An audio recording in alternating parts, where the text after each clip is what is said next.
जुन्या मुंबई-पुणे राष्ट्रीय महामार्गावरील चौक हद्दीतून कर्जतकडे जाणाऱ्या चौक फाटा येथे सातत्याने होणाऱ्या वाहतूक कोंडीमुळे प्रवासी आणि स्थानिक नागरिक त्रस्त झाले आहेत.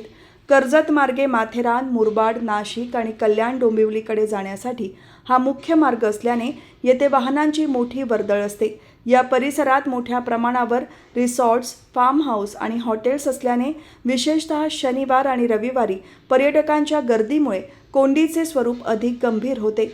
अनेक वाहन चालक नियमांचे उल्लंघन करून वाहने पुढे नेण्याचा प्रयत्न करत असल्याने परिस्थिती अधिक हाताबाहेर जाते. सध्या या चौकातील इंडिकेटर सिग्नल वारंवार बंद अवस्थेत असतात. त्यामुळे येथे कायमस्वरूपी सिग्नल यंत्रणा कार्यान्वित करणे आणि स्वतंत्र वाहतूक पोलिसांची नेमणूक करणे अनिवार्य झाले आहे.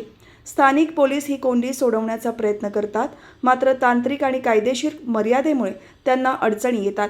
ही समस्या कायमस्वरूपी सुटावी आणि यासाठी स्थानिक नागरिकांच्या वतीने लवकरच वाहतूक पोलीस विभाग, IRB आणि महाराष्ट्र राज्य रस्ते विकास महामंडळाला निवेदन देण्यात येणार असून प्रशासनाने याकडे तातडीने लक्ष देण्याची मागणी केली जात आहे.